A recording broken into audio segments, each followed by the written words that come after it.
Vyasan Pillay. Again, you told me that 95% of the people mispronounce your name, and your parents are aghast at that, I'm sure. Did I pronounce it right? You did. I've been practicing, so I should have done. For many years, I've been calling you Vyasan, and you've been very politely smiling and not correcting me. So I appreciate that. Vyasan Pillay of TMX.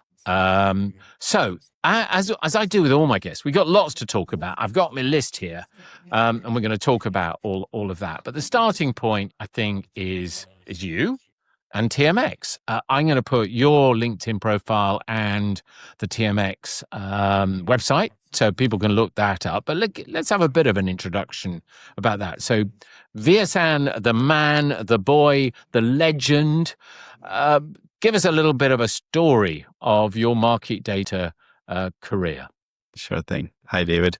Thank you for having me here. It's a pleasure to be here. I've watched many of your podcasts so far, and I've only seen legends of market data here. So I'm humbled to be. You are another. You are another. I appreciate that. As the lawyer in the room is telling me to say, anything I say is my own opinion and not that of the TMX. But so who's Vyasan and what is the TMX? So I've started my career in market data about 15 years ago in a country called South Africa. Nice warm place, and not quite Canada, no. Not quite, yes. A company called iNet Bridge, which is more recently been purchased out by a company called Iris.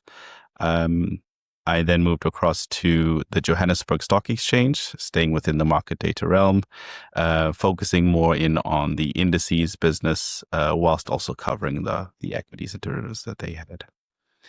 And then came across to Canada, actually for the second time in my life, and brought my wife and kids along. So, here to settle for the future. Not as warm as South Africa, but definitely as warm in the summertime here. It's amazing. A bit more varied in temperatures. Absolutely. So currently I'm more in the real-time space. I'm the product manager for our real-time feeds. And I also am the product manager for our TMX IP, which is the information processor. And we'll get on a little bit of that a little bit later. So that's Vyasan. A little bit on the TMX. So what is the TMX? It's actually quite a group of companies. So more well known for its exchanges. We have the TSX, the Toronto Stock Exchange, as well as the TSXV, which is the venture. You can see those as TSX being main board and venture being the junior board. Along with that is the Alpha Exchange, which is an ATS or an alternative trading system, and then your two clearing houses as well.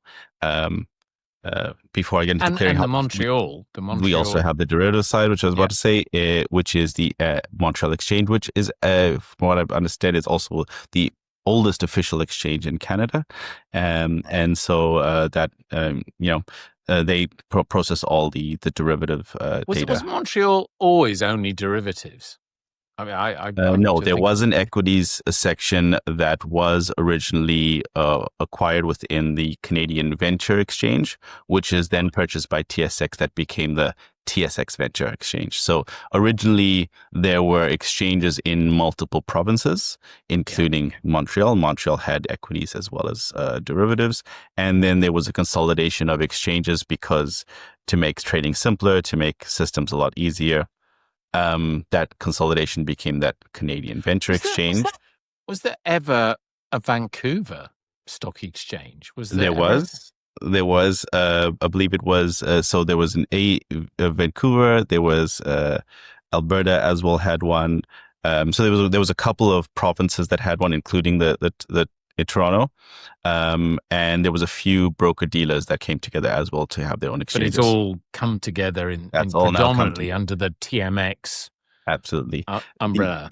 It kind of worked with each province focusing on certain sectors, so like mining and the likes. And so now it's all kind of brought in under the umbrella of TMX. So that's TSX and TSX Venture being where all of those provincial exchanges kind of fell in. Alpha, which is an ATS, is the phrase ATS in Canada the same as ATS in the US? Is it similar concept? Quite similar, yes. You trade stocks that are listed on listing venues. There's 3 listing venues in Canada, which Right. is TSX, NEO, as well as CSE. Got it. Okay. Um, okay, so that's set the scene. And again, we were talking sort of offline a little bit because I did by ChatGPT sort of research on the Canadian market, and I think it sort of put out that Canada. I'm just trying to look at it. Yeah, I've got the list in front of me. I think it was, the US markets, China, then Japan, Hong Kong, UK, and then you sort of get to Canada in a sort of ranking of 6 or 7 for Canada. And I mean, in terms of, I think you guys have strong visibility. I mean, I've known you guys, TMX, TSX before it, even Montreal. In my travels in the market data industry over the last 20, 30 years, you guys have got quite a strong profile. Absolutely. I mean, I suppose that is a good thing. But it definitely is. We absolutely punch above our weight in that regard. If you look at global holdings, Canada is usually about 5% of people's portfolios. So it's not a huge player from that perspective, but our brand, our presence across markets is absolutely massive in relation to what we our size. And we within our space in Datalinks look at value of data to exchanges. We plot the value that they provide, the number of volume of shares traded, as well as the pricing of their market data. And we are well below the median in relation to that, but we're also not in the likes of the NYSEs and NASDAQs of the world. The US market is quite large and a very big portion of people's portfolios. We often find ourselves being compared to them because geographically we're in the same area, but we are in very different realms of business. We are kind of closer to an Australia Stock Exchange, or I was thinking, Australia. Yeah, I would. In fact, quite often, I've been to Australia many times, and we sort of say Australia, Sydney, and Toronto. There's a sort of a similarity that we observe, that I observe. Funny enough, I've just recorded, and it will be coming out shortly before your episode. Mark Randall from the JSE had a nice chat with him, and I think they would, the Johannesburg Stock Exchange being part of Africa. I think they're still somehow under this emerging markets. Again, these phrases, they're not legal. They're just some sort of marketing phrase that people use or investors use to sort of categorize. But so Canada would definitely not be in any way part of quote unquote emerging markets because it's a sophisticated first world country and what have you. But again, in my conversation with Mark, and I think it goes to your point about punching above your weight. You got to be careful. If it gets too small, there's a certain point, there's a sort of minimum point where you've got to make people bother to take an interest in you. If you ever slip down too low, then there's a danger. You're just, you're a rounding error. And nobody wants that. You're definitely not that. But it's I can understand why you need to why you want to punch above your weight. Absolutely, and as an exchange, there's a level of pressure that gets put on you from that perspective. The people that are like in myself in the product role, you have to stay above the times. You have to stay ahead of technological advances. You have to stay ahead of what is upcoming from our clients' requirements, what's upcoming from regulatory requirements, and how do we create things that keep us in that realm. Right, there's a push to stay at the ceiling. You don't want to fall too far down, and again, our geographical proximity requires us to stay at that helm. And so I'm constantly looking how are we going to create something, the next thing? How are we staying ahead of cloud and AI and any new kind of technology or use case where, for instance, clients may be going towards OTC, and how do we keep abreast of those kinds of changes? Well, another thing, because you're the same time zone, not effectively, exactly, because I think you guys are on Eastern time. the same as New York, whereas Chicago's one central. I never, because Chicago's just below. Anyway, that's another conversation for another day about time zones. But why time zones are interesting. Again, I had John Willock, a Canadian, but talking about blue ocean technologies, which is this whole genre of 24, not 24/7, 24/5 trading, which is recognizing that there's an opportunity for, well, it's the way they do it is the time zone is 8 p.m. to 4 a.m. Eastern, I think. Yeah. When everybody in Toronto and New York has left the office, gone to bed and whatever, and maybe the Far East is beginning to wake up. But the point is, this point about punching above your weight and promoting yourself is because it's a global market. There's the fact that I've seen TMX when I've been in London, when I've been in Asia, all over the world. Absolutely. Because it's difficult to stay ahead of. You have to be, moving with the times and staying in the headlines. And how do you stay in the headlines? By doing the right things. Staying in the headlines is not what we're interested in. What we're interested in is things like, how do we service our clients? And that, because our core is around those values, that puts us on those headlines, right? So we try to make sure that whenever we're doing anything, it's client-centric, and it makes sure that I'm lucky enough in my history to have worked with people who have always guided me towards client-centric ideas. What you're saying, I think, is exactly the right approach, because I come from a sort of marketing, sales, business background, and it's like, ask your customers, what are their problems? What are their issues? What are their complaints about? You've got to ask them to then change things, either improve things that have gone wrong or do more of what the right thing is. But I've detected recently there's a reticence, a nervousness on part of some customers. They feel some participants, exchanges or data vendors or whatever, are asking too many questions. They're asking all these questions. And the suspicion, the cynicism on the customer side is, they're just doing that to understand how we're using their data and what we're doing with it. What else they can so they can hit us with another big charge about, what you've heard. I fully understand where you're coming from. And maybe this talk to one of the points we want to talk to which is how our exchange is creating new value, right? Yeah. And yes, I think that has been something that has happened in the past, where clients, where exchanges go out and go like, "Oh, what did you do? Oh, how did you do it? Okay, let me now start charging." I think that's absolutely something that has happened in the past. When I say that, I'm talking the last 50 years, when market data has really come up, where there was pretty hard. I think there was a few hard people who had to put legs underneath the market data industry, make sure that it's something that people are seeing. The next generation of people, the important piece there is evolving that and making sure that they are staying in that client-centric space and are doing things that are specifically around value. For instance, we've created, I've personally have created something where a new data vendor could get data for free and help them build up their business.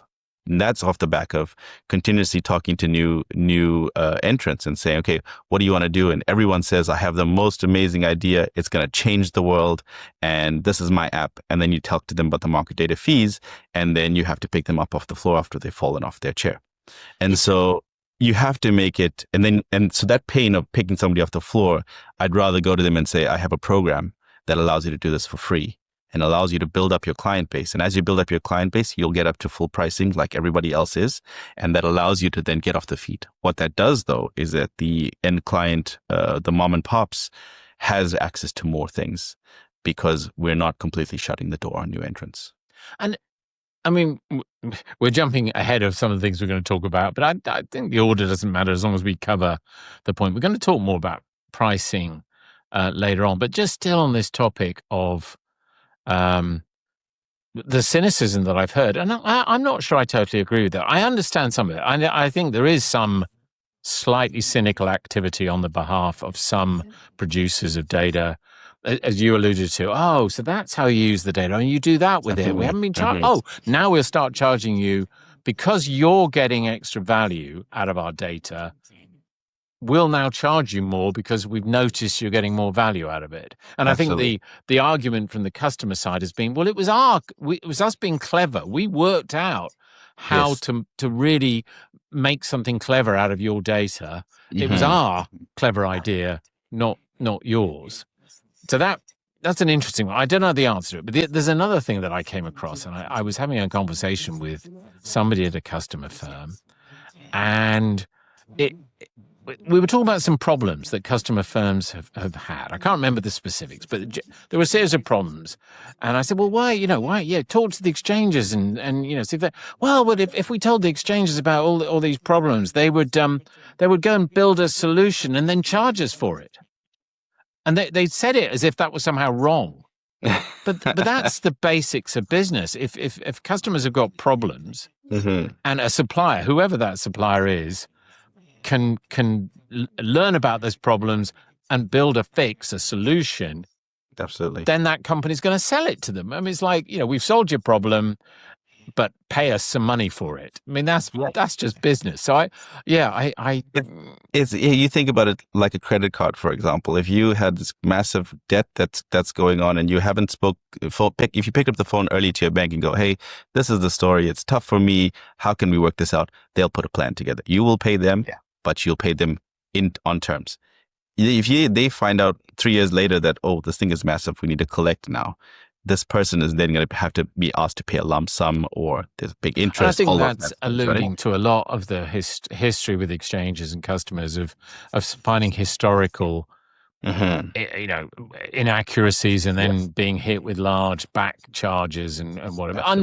I mean, maybe they actually should have paid that, but actually they haven't budgeted for it.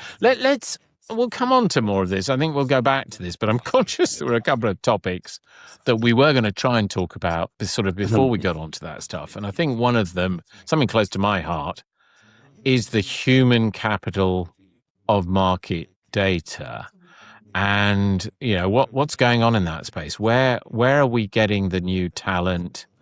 What's happening to the older talent? I consider myself, definitely the older talent, and I'm trying to retire. Dave Hill, a great talent, a massive talent, lost to the industry now. I mean, I bless him. I wish him all the best in his retirement. But you could argue that that's a loss. I don't think you could argue. It is a loss to TMX, and it's a loss to the industry. We're stuck with you now, Vyasan, instead. The industry as a whole, yes. I actually reported to Dave for a couple of years, the majority of my time here at the TMX, and he a great individual personally as well as. I mean, we love Dave. I mean, I'm using that as an example, but that is an example of where at one end the industry's losing experience and knowledge, and where is the new talent coming in? And I've got points of view on that. I'm curious. I mean, one of the things I observed from Canada, Toronto.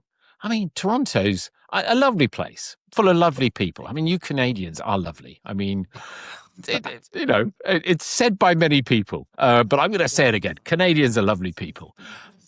But Toronto's small. I mean, it's not that what Greater Toronto isn't small, but the financial district. I mean, I was shocked. I've been to a couple of FISD events, one at TMX, one at, I think, BMO. We've been to down the Elephant and Castle pub and all that sort of stuff in Toronto. But everywhere's 2 minutes walk between. I'm going to BMO, then I'm going to RBC, then I'm going to Scotia, then I'm going to Toronto Dominion. Oh, and I'll pop in on the TMX, and it's like. I mean, is that 15 minutes early for every meeting? Yeah, but how is the talent pool for market data in Toronto? Are you constrained that your talent pool needs to be Toronto, or do you look wider than that? I mean, how do you approach this? We're not constrained. I mean, so caveat: the job market today is very difficult. We're coming out of a time of COVID, a time when things had expanded quite rapidly. There looks like there's a bit of a contrition at the moment. It looks like there's about a lot of people who are still looking and are finding it difficult. I know when we post roles, I've seen upwards of 400 applicants for a role, it's very difficult to get through all that. And those applicants I see them across the globe as people from all across the globe that will apply. And so, where do we get our talent pool?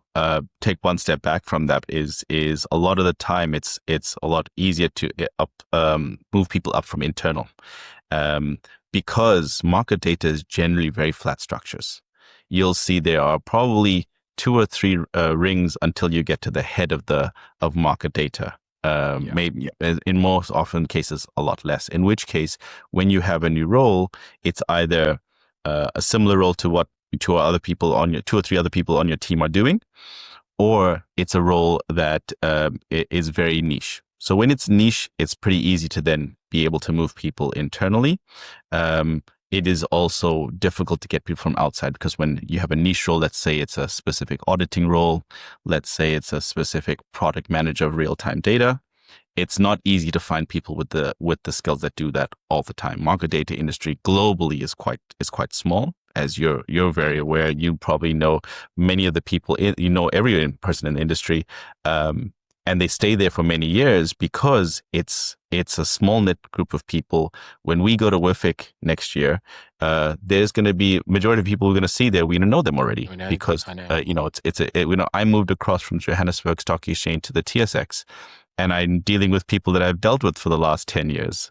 Across 2 different exchanges, and so market data is generally very small, very difficult to get into.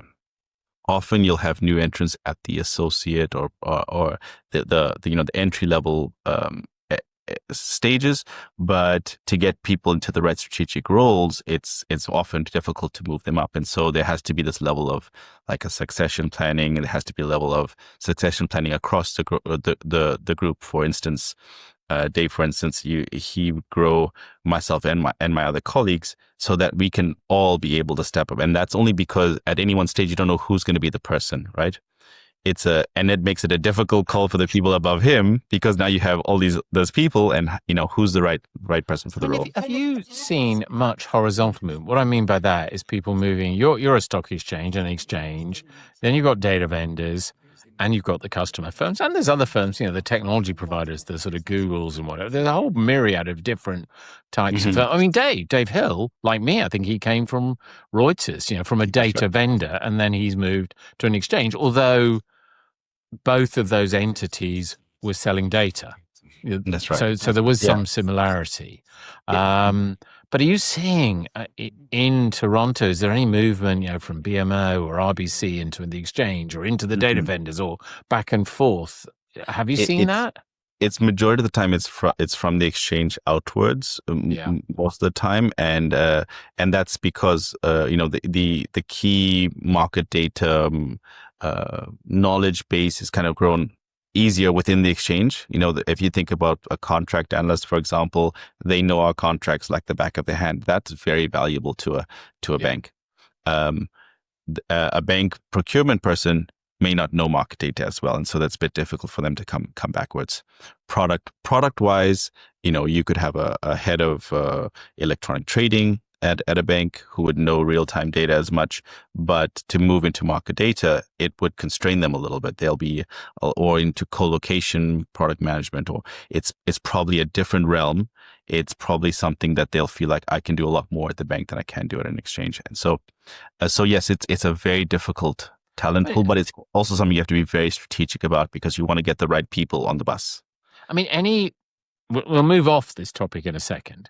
But to stick on it just briefly, anything you really want, anything you're looking to the industry to help with that could improve this situation, and then coupled with that, any advice in what you've done? I mean, all the people out there who might be in a similar situation, any words of advice? Yeah, I would say, looking upwards from where I am is the people who are very well situated in their roles, like yourself, like a Dave Hill, like a Michelle Tran, who's our president, people who have been in the industry for many years, and the people in the same positions in other firms. You're very well situated in your roles, and it's great to see people that are uplifting the ones below them, and uplifting from a perspective of teaching. I've learned bounds from the people that I have surrounded me, that I'm really, like I continually say, I'm very lucky to be around them. And same for the people underneath. Learn as much as you absolutely can. Not to expect changes every day, because that doesn't happen in market data. Market data, you expect it to happen a couple of times in a decade, maybe. It's really a slow moving kind of role. I think there's a word for that: mentorship. Yes. and I think that's something in the FISD world that I'm still very involved in, has come up from time to time, trying to work out how to. I think in firms, it sounds like Dave was a mentor of yours, maybe not officially, but sort of Mhm. effectively. Absolutely. And at the same time, what I appreciate is that he was never scared of passing knowledge. Yeah. Sometimes you find in people in those positions, they're scared of saying, "Okay, I don't want to teach people," or they're not Because as they'll open. have my job. Yeah, it's Right. yeah. And I think if you're solidified just yourself, like the people that I have surrounded myself with, the people that I work with, my colleagues, then no one's scared. We're all open to talk to each other and to learn from each other, because that creates a much better environment for everyone to. Like, I tie my shoes in the morning knowing I'm coming to work with people that I really enjoy working with. That's a corporate culture thing, which and it sounds to me that there's a robust and good corporate culture. It probably comes from Michelle. I feel like it could be corporate. I don't know how every other division functions, but I know it's definitely within our team, and I don't think it's necessarily. You're right. It does come from a Michelle perspective, which then talks to the division. Again, we don't know if that's the same at other companies or other divisions, right? So generally, you want to be able to. Well, look, I'm going to swerve off in a different direction. We could talk for hours on the human capital side, but let's talk about one of the most exciting, exhilarating topics in market data: regulation. Regulation. A drum roll. Regulation. Drum roll. Ring the bells. So, how does regulation work in Canada? And you're going to tell me about provinces and federal and paint the picture of the equities market or the financial markets, how they're regulated in Canada. So let's talk first, just very briefly, geographically. Canada has 10 different provinces, as well as 3 different territories, which are separate from those 10 provinces. The 3 territories are federally managed, so there's not too much in terms of provincial governments. In Canada, we have provincial governments here, so there's a government Ontario, for which is where you are. Where we're situated, as well as the other provinces. Each one of those have their own regulator. So in Ontario, we have the OSC, the Ontario Securities Commission, as well as the same for BC, BCSC, the same for Alberta, and the likes, Saskatchewan, and all of them. Those all roll up into the CSA, the Canadian Securities Is it Authority or Association? Authority. The Canadian Securities Authority, and I left my mind for a second there. Canadian Securities Authority. I'm an expert on Canada by now, you see. Yeah, absolutely. Or ChatGPT is. No. And so they speak to us individually, and they do a very good role of making sure that they manage, how we create product and what we do for clients. I'll touch on that in a moment. The other part is CIRO, which is a Canadian Investment Regulatory Organization, and they look after things like circuit breakers on stocks. They look after the interdealer brokers, the investment brokers. They make sure that a trader is not doing any nefarious trades. They do all that kind of market surveillance, and that is separate from a separate organization from us, the TMX. So how do we got regulated? I'm going to I'll throw an observation in and then you carry on. Didn't Canada perform very well during the Great Financial Crisis? I seem to have some memory that Canada was somehow better or came out better than other. You're too young to probably remember that. You're probably which financial crisis? That was the 2008, 2009, 2007 one. We did. In fact, 2008 was the year that TMX acquired MX and became TMX as a group. And so it bodes well in terms of how well we processed in that very difficult time. Housing in Canada, didn't have the issues that the US did. The subprime and all that, yeah. Absolutely. I know people in Canada will say housing prices are quite high right now. And so, especially in these very metropolitan areas, but, those things come and go with time. When we want to create something, it's not just an easy switch it on and go. Kind of create something and launch it in a month. There's a lot of back and forth because they want to make sure that the market's fair, it's equitable, and it's the same for everyone. Right.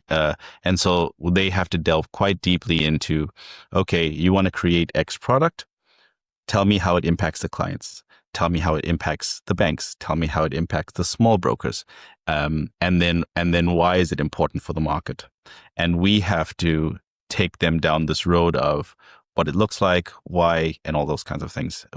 It's often a lot of meetings, a lot of documented responses, Q&As that come back and forth. The benefit to you is the reputation of Canada as a stable, rule of law, a place that it's safe to invest in, I suppose, is the positive side. Absolutely. I know when I work with them that when my mom invests, she's at a better space. I know when I create something, and that's a pressure as a product manager within exchanges, is that, especially the market data space, we are the window to the markets, right? You can't see any data without us.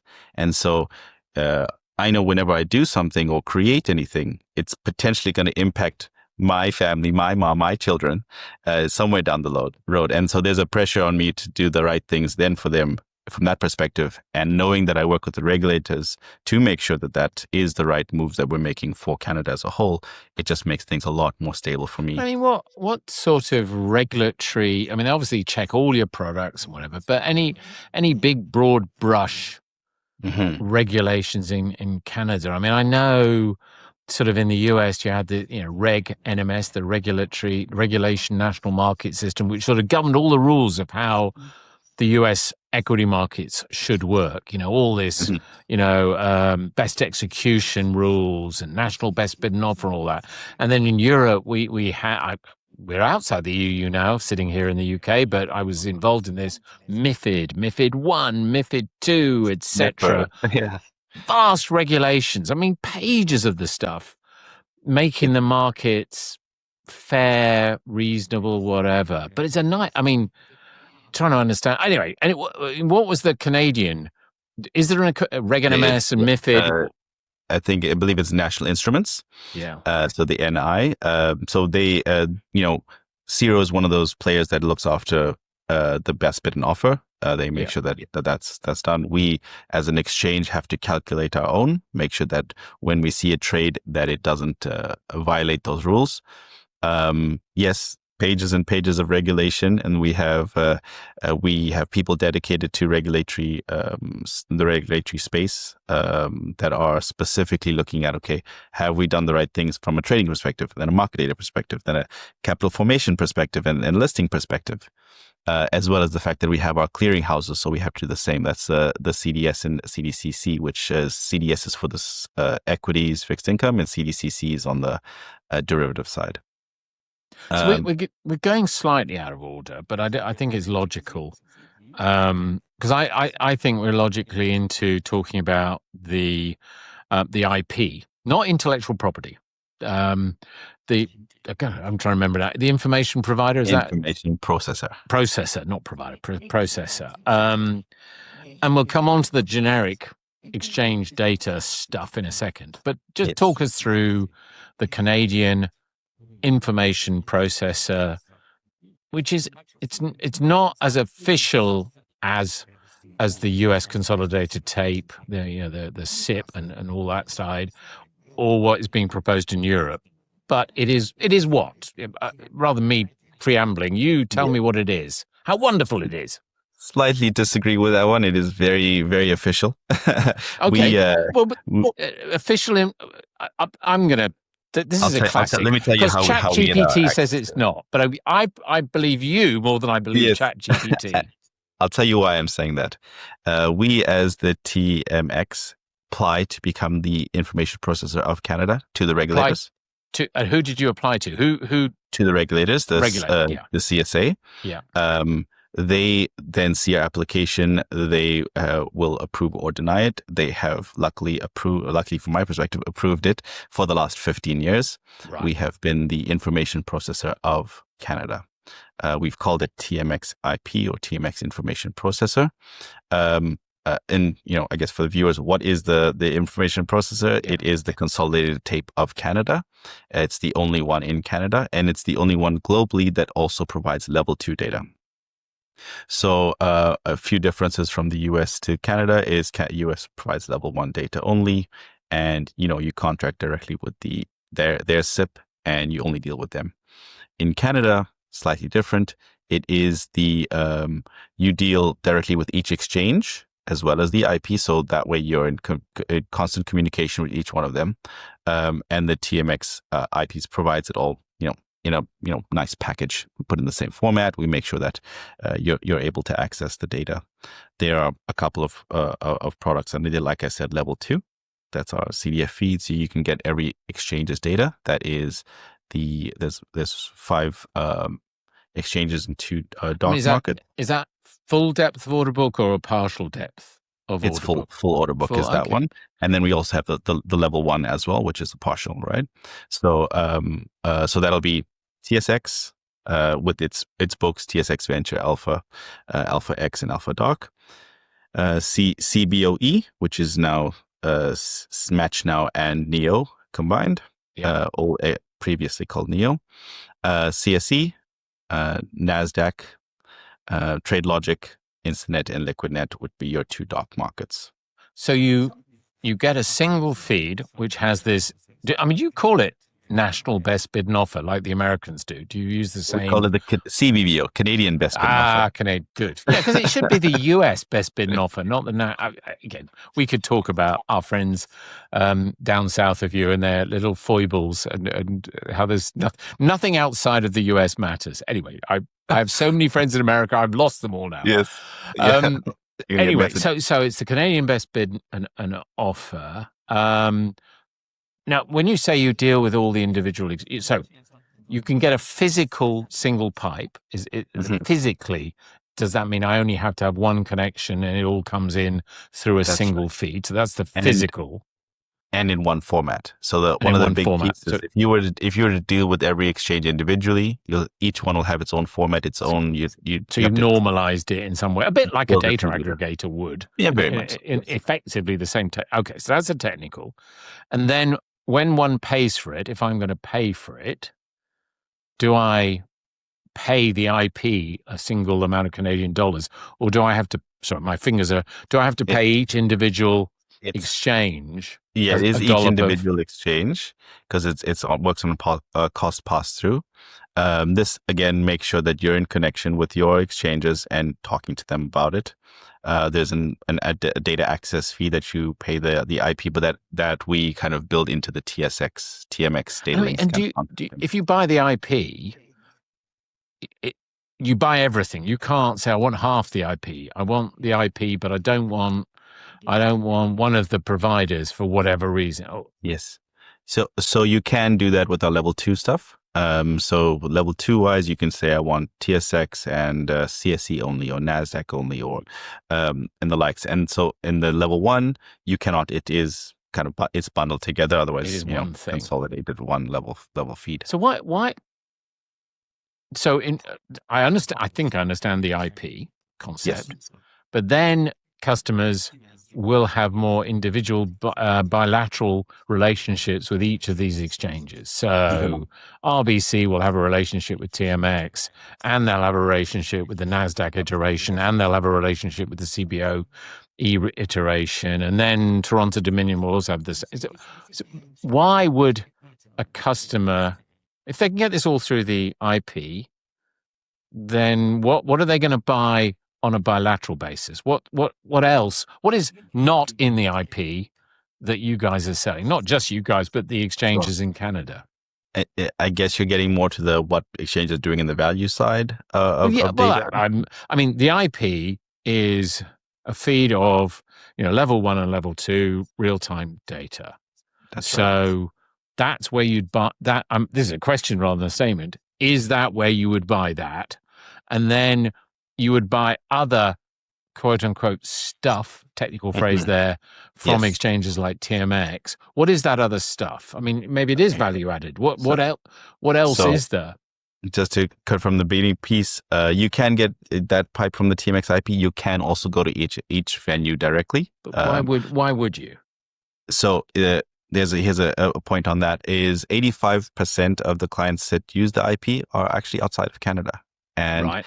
that's and the big piece of that is the formatting as well as the ease of access. So you don't want to have to write multiple different feed readers. Also, locally within Canada, a lot of our local companies, the banks like you've mentioned, already have physical connectivity and feed readers to each. Because they have a more sophisticated requirement. Maybe they want lower latency, rawer data. Because the IP, as good as it is, has added another layer which slows like it down. Any consolidated feed. It's okay. Yeah. So even you'll find the same thing as soon as the European one comes into play. Yeah. There's extra hops in the journey, and therefore it takes longer for the data to hit from one place to another, and people will take longer to trade on it. So you'll find that those that need that lower latency will still definitely go directly to the markets they need to be at quicker. And then again, I was interesting when I had my conversation with Mark Randall of the GSE. Anybody watching, look back a couple of episodes, and you can see that conversation with him. And they at the GSE were focusing on analytics. He was very passionate about analytics, not least because they had data that they could sell that wasn't part of the IP that was unique to them, about things like ranking or things like okay, where do you sit in the ranking? There were analytics that they could provide, that nobody could extract from the data that they just bought from the exchange. It was sort of I'm waffling a bit. I mean, do you do similar? I think services? You've touched on it quite heavily, quite a bit. Is that exchanges are looking for new ways to provide data, new value adds. How do I make things easier, better, more data, more insights for my clients? And so you've noticed that there's this trend of exchanges doing acquisitions. We've seen it with diversifying. We've seen it with the Deutsche Börse, and they've gone into the Forex, for example, or other spaces. It's how exchanges are functioning going forward. Similarly, for the TMX, we've acquired two businesses: Verify, which is an index business, as well as Wall Street Horizon, which is now a corporate events business. Got it.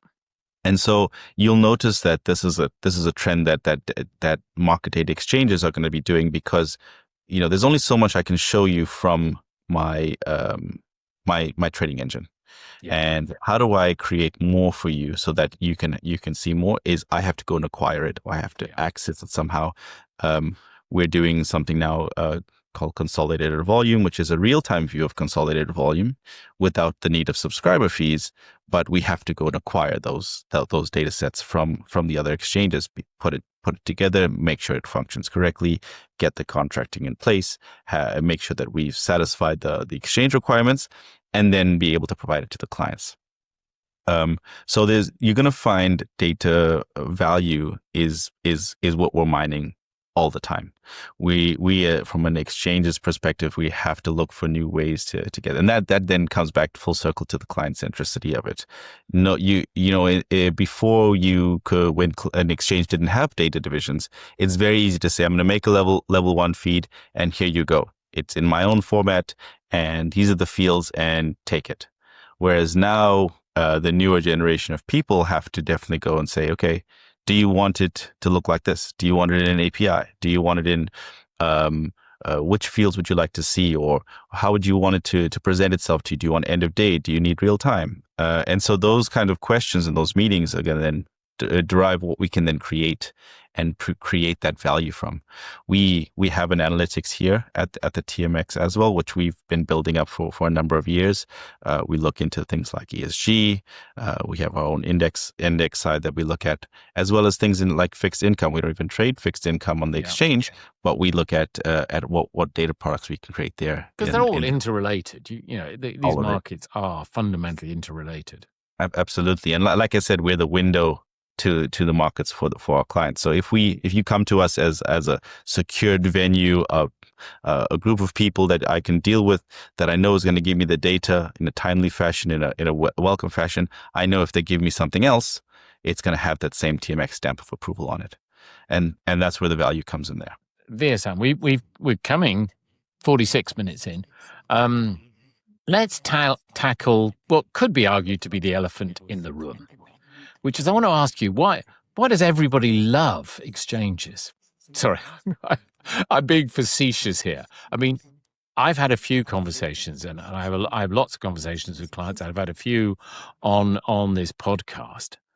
And there's this strange phenomenon where quite a few customer firms, I mean, they really sort of believe in their heart of hearts that somehow some of the exchanges, of course not TMX, are somehow evil. They've actually used that word. I mean, it's strange. There's this emotive feeling, and I think it's something I want to tease out of you, because I think one of the things is, obviously, nobody likes spending money on it. You always want to pay less or whatever. But I think there are things like arguments about lack of transparency, argument about price increases that are way above inflation and bear no relation to added value, are just put there because they can be put there.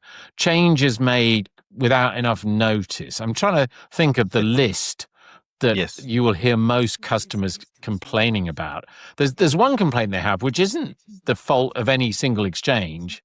It's just that exchanges have complicated policies, and then there are lots of exchanges with lots of complicated policies, and it just becomes complicated. I mean, so, Vyasan, what's the answer to all this? Okay, here's your 3-step approach. No, I'm just kidding. So, I mean, the thing is, exchanges, when I'm at Exchange, any of the two, I'll be in 2 of them now, and they both function very similarly. That internally they see themselves as their own entity. Yeah. I think a lot of the time it's important for us to see the impact to the client that they're seeing, the person that's sitting at the desk that has to deal with those agreements, that has to go and ask for the budget, that has to go and find that, and understanding that when we deal with those people, including the likes of our vendors that we deal with, they have 600 suppliers of data. When I tell somebody at a data vendor, oh, I'm going to change this field, he goes, okay, how important is it? And, where in the queue do I put it? Or I'm going to increase my prices by 10%. And they go, okay, now I need to go find that along with the other 58% that I'm increasing my other things. And so I think a big importance of those changes is understanding the impact of those clients. So that's the first point. Second point is, okay, how we address that. So what we're looking at, what we do is, yes, we try and keep it related to CPI. But what we've taken the approach of is going along the lines of half to only CPI. In Canada, that's sitting at 2.7% at the moment, somewhere around there, or if you look at the CPI with the energy. So between half to full CPI. And what that does is it allows us to say, okay, economic pressures hit everybody. How do we do it and make sure that clients are serviced? Our economic pressures are relieved to some extent, but it's not price gouging. Right. That's the big worry. And I think historically there have definitely been some places where people were going, okay, let me increase by 9, 10, 15% on a product, and it's without the value add. To your point, it just grates clients' gears. Again, that person has to then go to their superiors and say, hey, this product's being increased by 15%. Okay, what are we getting out of it? No, we're not getting anything. It's exactly the same as it was before. Right. And that's a very difficult conversation for that. I feel for those people, because there's a lot of pressure on them to make sure that costs stay in tow, along with we haven't even touched the policy section of your question yet. And this is a huge piece already. So half CPI is definitely an area that we've taken in, ideas that we've come across with. And what that does is allows us to say, okay, a little bit of economic pressure of us, but at the same time, we now have the pressure of ourselves to say, build up products and value add that's going to build out the next half of that CPI, so that we as a business internally can stay within at least within the range where we should be. You need to make more than CPI, because if you're just making CPI, all you're doing is keeping your head at water. You want to grow your profitability, I would presume. Of course, we all have families to feed, Yeah, right? yeah. So, the thing that, I mean, the piece behind that is, if you create the right level of value, you can garner a lot of clients across the globe. What we've noticed, for instance, your talk with John Willock talked about a lot of Asia clients. How are we servicing clients in different areas of the So globe? rather than trying to gouge money out of your existing customers, you'd like to find new customers who are not, and that's where you'd potentially get more growth by selling your core products and services just to new, different customers. New different customers, or in the realm of the same customers, how do we add value to them, right? New It's products, as to opposed to, existing customers, yeah, here's this and product that you've existing been doing the products to same thing new. with, Yeah. and yeah, so that's one piece. And then there's also again another pressure on exchanges to say, okay, we've created this thing again, TMX Canada being what's deemed as a first world country. When you create a new product, a lot of other exchanges tend to follow those. Yeah. So we have a pressure on ourselves and to our vendors and our clients that go, when we create something, it has to absolutely make sense, because 6 or 7 other exchanges are going to follow suit, and that means there's that impact on those vendors and clients. But if it's an added value idea, and I was talking to Mark at JSC about this, if it's a good added value idea that one exchange can do, then frankly another exchange could do the same. They're not competing. So Toronto's not competing with Johannesburg. But if Johannesburg had found some clever thing that they found more value in the data that they've got, and they can package that up, then you could do the same idea. I mean, I was asking Mark, is there much cooperation? It's not collusion, I don't think. If more often than not, it would be, because most of the products and stuff that exchanges offer are all publicly made available. So it's not, there's no level of like, oh, how are you going to create it? And let's create it the similar or change it a certain way. That definitely doesn't happen. I'm as you're aware, I'm a co-chair on the exchanges committee at FISD, and I have firsthand experience that is not the case. That anyone's asking how are you creating things. If anything, those meetings are quite a little bit quiet. I think there's a great nervousness about collusion. Absolutely. I'm a little bit worried that sometimes that nervousness about collusion means that there could be some innovative cooperation.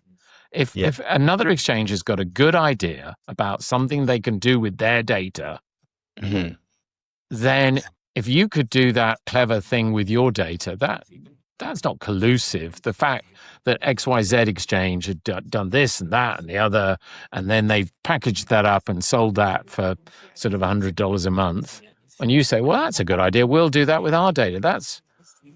And it's not detrimental to the customer, I don't think. I don't think so. Again, people will only pay for that if it makes sense for them.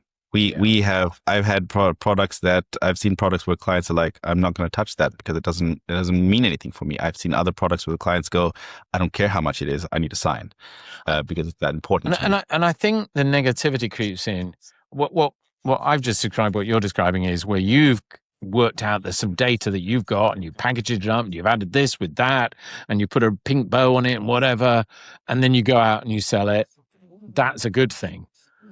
Whereas if a client has worked out the data you've already sold them, they've added things together, they put their pink bow on it and a green bow, and they've added it with some other data from Johannesburg and whatever and everything, and they've managed to create some real value out of it. And you peer over and that was interesting. We're now going to put in our contract that if you do that, you have to pay us some extra money. So you haven't done anything new. You've just noticed that they've done something with it and then changed your licensing. So now, you're riding the bike down the street. Oh, we didn't say you could ride it down the street. We just said you could ride it. Yeah, I hear you.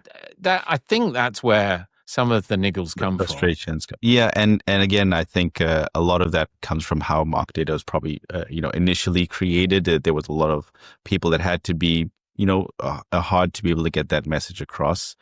I think there's definitely a space for us to work better with clients, and I think we have been doing that for the better part of the last decade or so.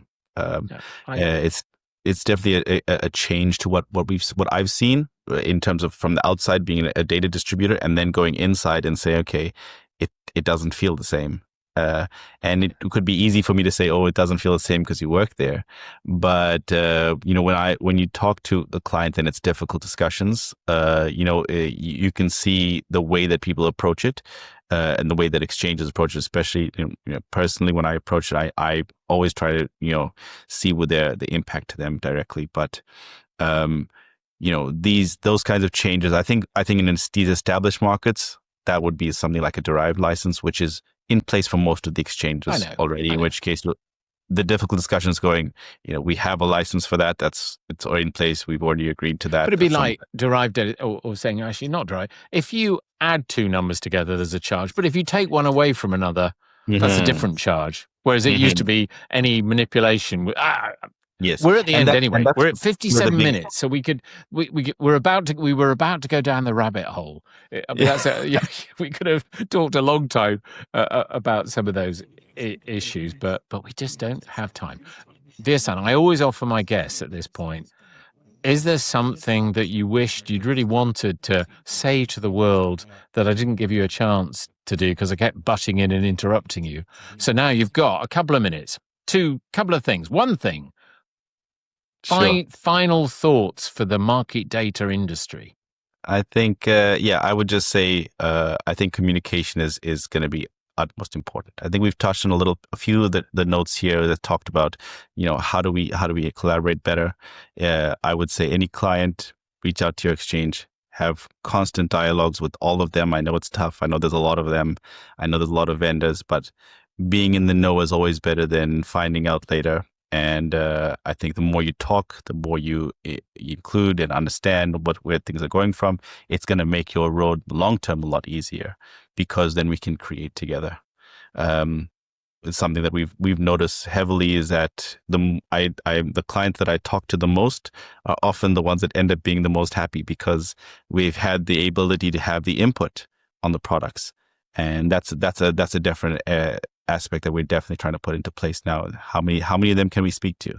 How many of them can we reach out to? So, like you said, you'll have my contacts there. I'm very happy to direct any and you'll hop on a plane and you'll go anywhere, anytime. No. Anytime, if my wife allows. You might end up doing a lot of traveling to get that word out. Look, Vyasan, it's been great, a pleasure talking. You and I have had a technical journey. This is take 2. We did do one and we had lots of technical problems. So I'm pleased you gave me another chunk of your time. That was very generous. Thank you so much for doing this. Don't hang up, but I'm saying cheerio online. Thank you very much, David. Thank you for having me. You're so welcome.